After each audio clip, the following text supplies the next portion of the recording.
भगवान धन्वंतरि की जयंती एवं उन्हें समर्पित धनतेरस की आप सबको अनंत शुभकामनाएं। धनतेरस के दिन भगवान धन्वंतरि के सम्मान में पूरे भारत में आयुर्वेद दिवस मनाया जाता है। इस वर्ष 8वां राष्ट्रीय आयुर्वेद दिवस पूरे देश में मनाया जा रहा है। भारत की G20 प्रेसिडेंसी के थीम वसुधैव कुटुंबकम के अनुरूप इस साल आयुर्वेद दिवस की जो थीम है आयुर्वेद फॉर वन हेल्थ रखा गया है और इसकी टैगलाइन, इसका जो जन संदेश है, हर दिन सबके लिए आयुर्वेद, जो कि जन भागीदारी, जन आंदोलन पर आधारित है। एक बात मैं स्पष्ट करना चाहता हूँ, यहाँ कोई श्रोता नहीं है, बल्कि हर व्यक्ति इस अभियान में स्टेक होल्डर है और सर्व समाज के लिए आयुर्वेद का एक्सेस सुनिश्चित करने के इस जन अभियान का भागीदार भी है। जैसा कि मेरे पूर्व के वक्ताओं ने बताया, इस वर्ष आयुर्वेद दिवस के जन आंदोलन में समाज के हर एक वर्ग की भागीदारी सुनिश्चित करना ये उद्देश्य है। 3 प्रमुख क्षेत्रों पर ध्यान केंद्रित किया गया है, जिसका संकेत डॉक्टर मोहन सिंह ने दिया था। किसानों के लिए आयुर्वेद, छात्रों के लिए आयुर्वेद और आम जनता के लिए आयुर्वेद। मैं इन तीनों विषयों पर आप सभी के समक्ष कुछ बातें रखना चाहूँगा, लेकिन उसके पहले एक मैं छोटी कहानी आपको सुनाना चाहता हूँ। द आयुर्वेदा एक्सपीरियंस एक स्टार्टअप है जो अमेरिका, यूरोप और ऑस्ट्रेलिया में जाना पहचाना नाम बन चुका है। मुझे नहीं लगता कि इंडिया में इसके बारे में ज़्यादा लोगों को जानकारी है, जबकि इस स्टार्टअप को शुरू करने वाला जो विद्यार्थी है, कॉलेज ग्रेजुएट है, ऋषभ चोपड़ा, वो भारत का रहने वाला है। अभी तक इस स्टार्टअप में अलग अलग इन्वेस्टर्स ने मिलकर तकरीबन 105 करोड़ रुपए निवेश किए हैं। इसकी पिछली फंडिंग दिसंबर 2022 में हुई थी, जिसमें इन्वेस्टर्स ने 50 करोड़ रुपए का निवेश किया था। ये स्टार्टअप आयुर्वेद से संबंधित 121 प्रोडक्ट्स लगभग दुनिया के 20 देशों में बेच रहा है। पिछले वित्तीय वर्ष में इसका कुल रेवेन्यू 140 करोड़ रुपए था, जबकि चालू वित्त वर्ष में कुल रेवेन्यू इसका 271 करोड़ से ज़्यादा हो गया है। इस स्टार्टअप के इन्वेस्टर्स का मानना है कि इस समय कंज्यूमर प्रोडक्ट का global trend organic, natural, clean तथा सस्टेनेबल, इन बातों पर केंद्रित है और ये सभी विशेषताएं एक ही जगह मौजूद हैं, उसका नाम आयुर्वेद है। इस स्टार्टअप के इन्वेस्टर्स के स्टेटमेंट को अगर मैं जम्मू कश्मीर के दृष्टिकोण से देखता हूं, तो मुझे लगता है कि जम्मू कश्मीर आयुर्वेद की गोल्ड माइन की खदान पर बैठा हुआ है, जहां हर्ब्स लगभग 1123 रिसर्च द्वारा प्रमाणित मेडिसिनल प्लांट जम्मू कश्मीर में हैं, जिन्हें सोने में बदला जा सकता है।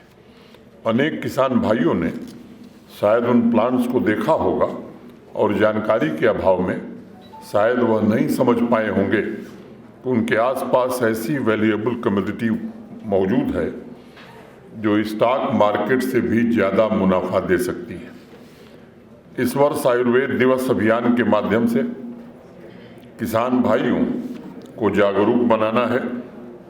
उनके पास ग्रीन गोल्ड है और मेडिसिनल प्लांट के प्रोडक्शन से उनकी आमदनी कई गुना बढ़ाई जा सकती है। अब ये कहने में आसान है, करने में बड़ा कठिन काम है। केंद्रीय आयुष मंत्रालय इस अभियान को हकीकत का जामा पहनाने के लिए एग्रो आयुर्वेद को प्रमोट कर रहा है, ताकि ट्रेडिशनल खेती के साथ साथ किसान भाई मेडिसिनल प्लांट की फार्मिंग को इंटीग्रेट कर सके।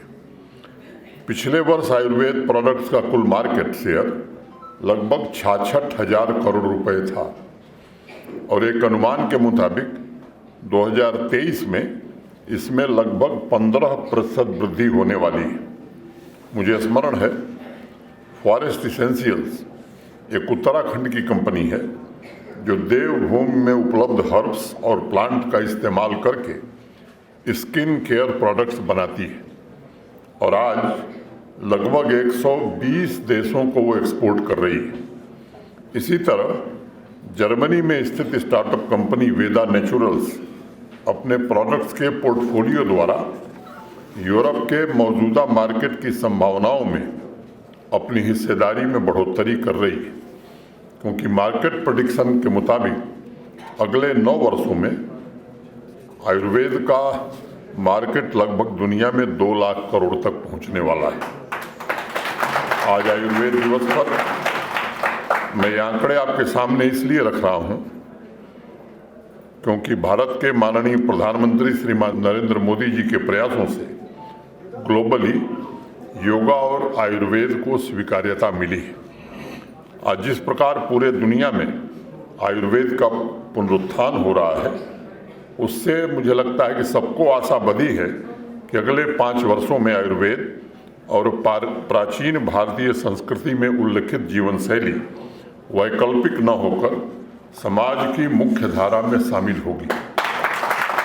मित्रों, प्राचीन काल से ही आयुर्वेद से संबंधित अनेक रोचक बातें हमारे संस्कार में शामिल हैं।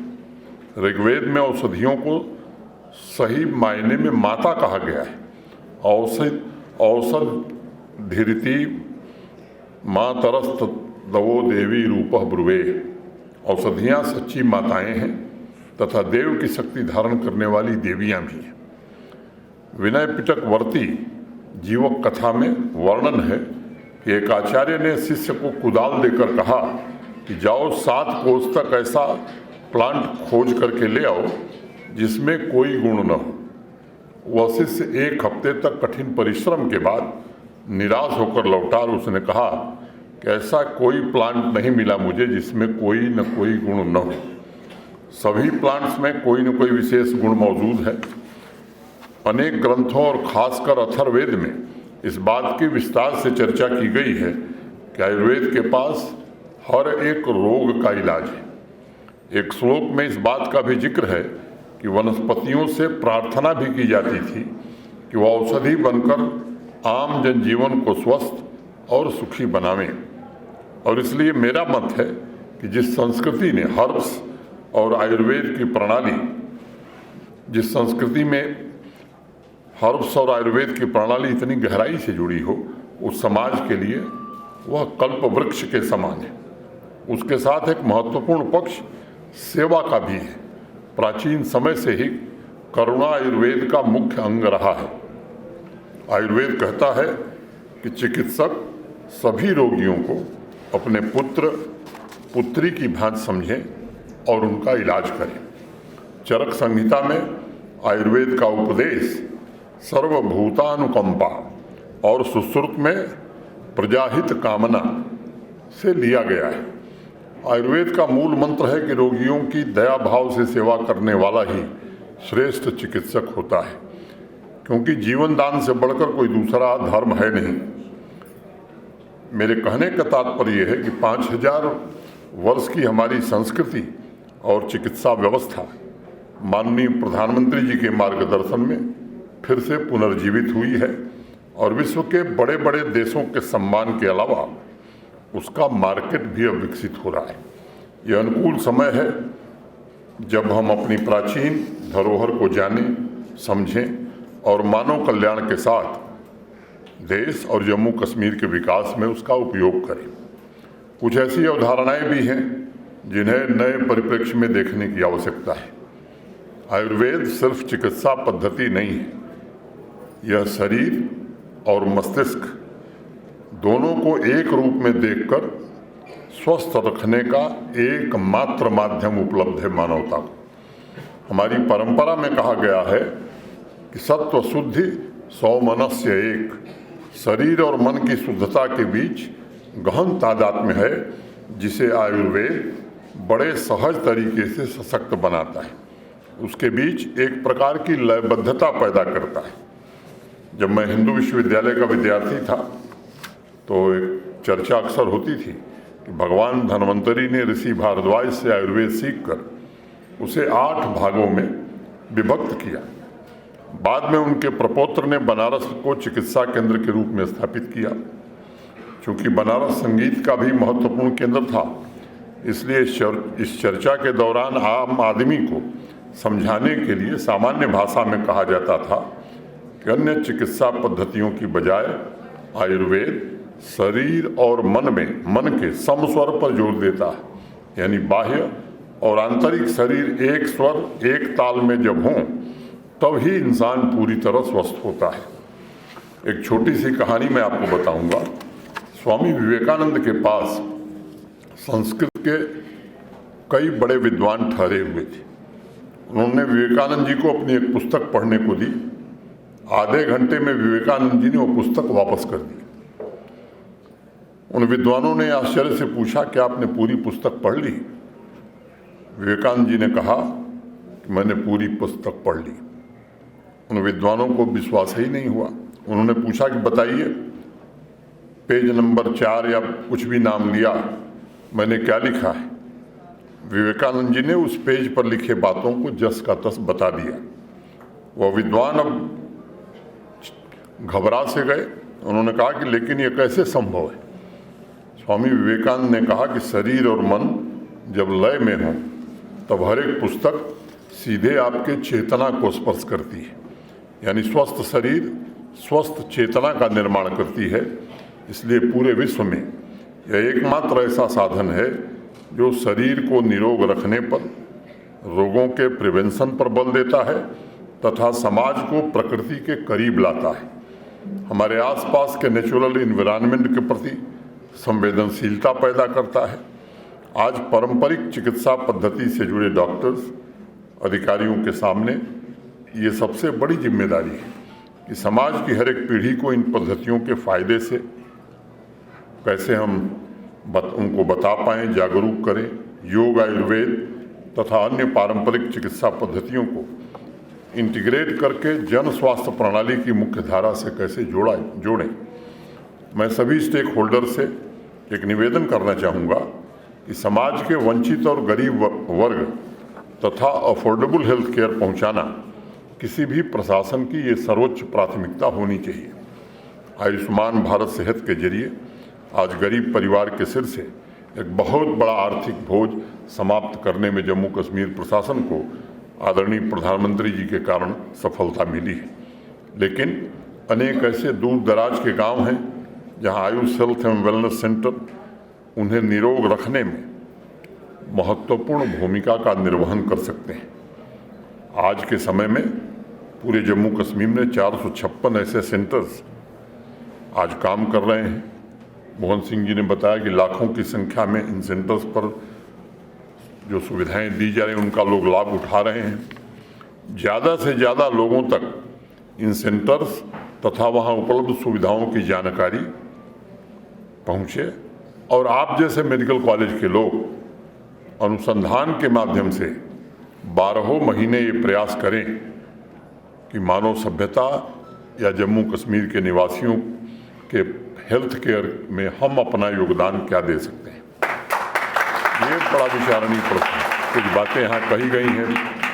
मुझे लगता है पोस्ट ग्रेजुएट शुरू करना ये प्राथमिकता होनी चाहिए। इसके लिए जो भी आवश्यकता होगी वो जरूर की जाएगी। ये मैं बहुत कम समय में आज हिंदुस्तान में 400 से ज़्यादा स्टार्टअप्स आयुर्वेद के क्षेत्र में प्रारंभ हुए हैं। इसकी लोकप्रियता की चर्चा मैंने शुरुआत में ही की थी। मैं चाहता हूं कि इसे अवसर समझकर जो हमारे युवा हैं, ख़ासतौर से जो स्टूडेंट कम्युनिटी के लोग हैं, वो इसका लाभ उठावें।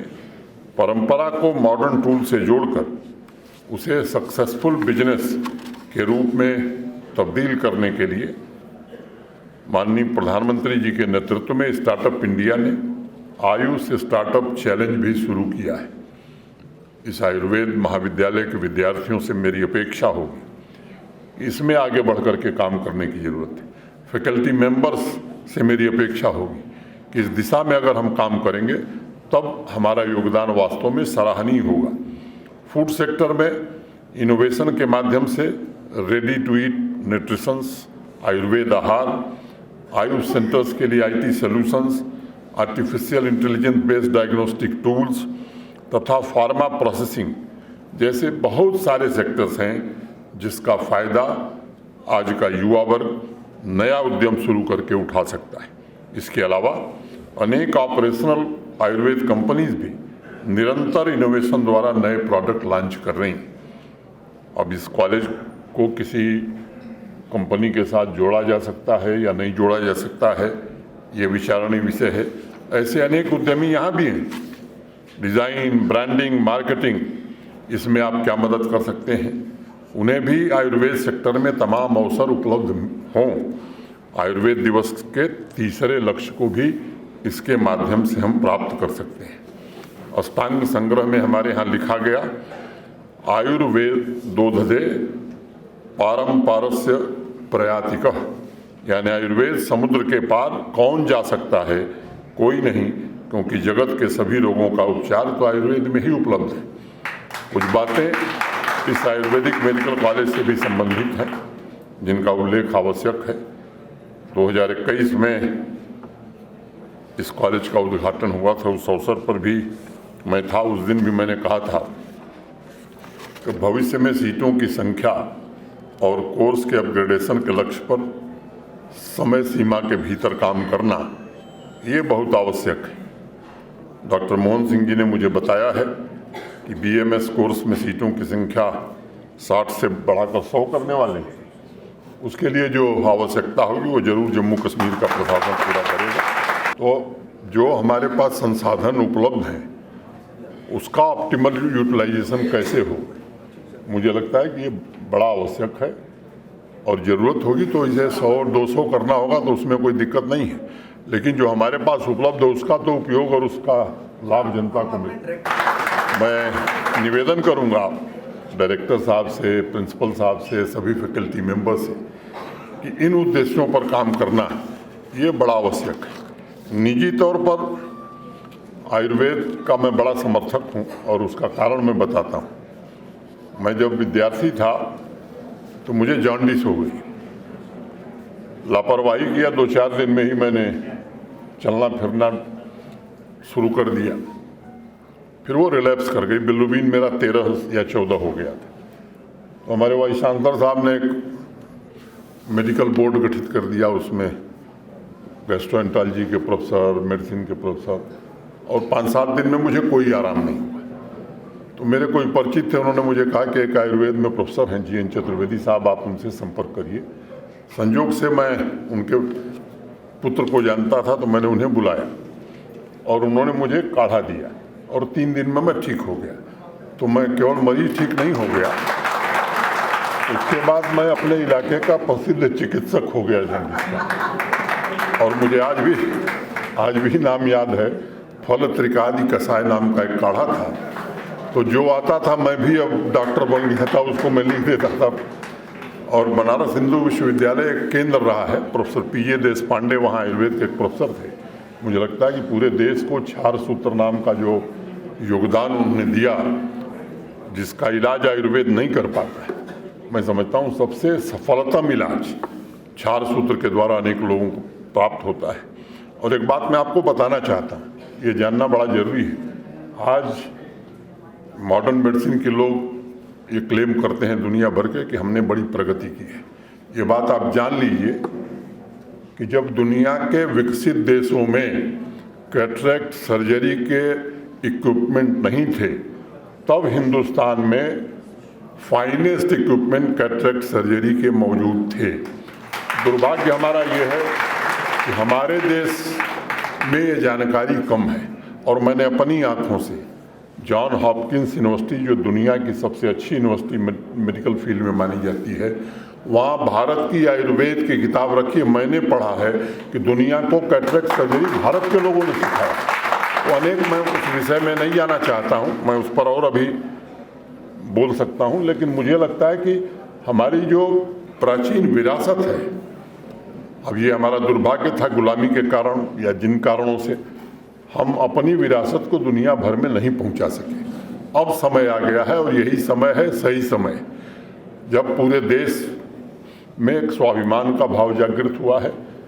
आयुर्वेद और भारतीय चिकित्सा पद्धति से जुड़े हुए सभी लोगों की आज ये नैतिक जिम्मेदारी है कि जो हमारा प्राचीन ज्ञान रहा है उस ज्ञान पर शोध करके और भारत के लोगों को तो लाभ मिले ही, पूरी मानवता को लाभ मिले, ये बड़ा आवश्यक है। मुझे यकीन है कि जम्मू कश्मीर की उत्तम औषध सभी के स्वास्थ्य और समाज की तरक्की का एक महत्वपूर्ण आधार बनेगी तथा आयुर्वेद और भारतीय चिकित्सा पद्धति का विस्तार ये देश के लिए बड़ा आवश्यक है। मैं एक बार पुनः आयुर्वेद दिवस की आप सबको हृदय से शुभकामनाएं देता हूं। धनतेरस की भी आपको शुभकामना और बधाई। 2 दिन बाद दीपावली है, तो दीपावली आप सबको शुभ हो। अग्रिम शुभकामनाएं देता हुआ मैं आप सबके प्रति हृदय से कृतज्ञता ज्ञापित करता हुआ अपनी बात पूरी करता हूं। धन्यवाद। जय हिंद।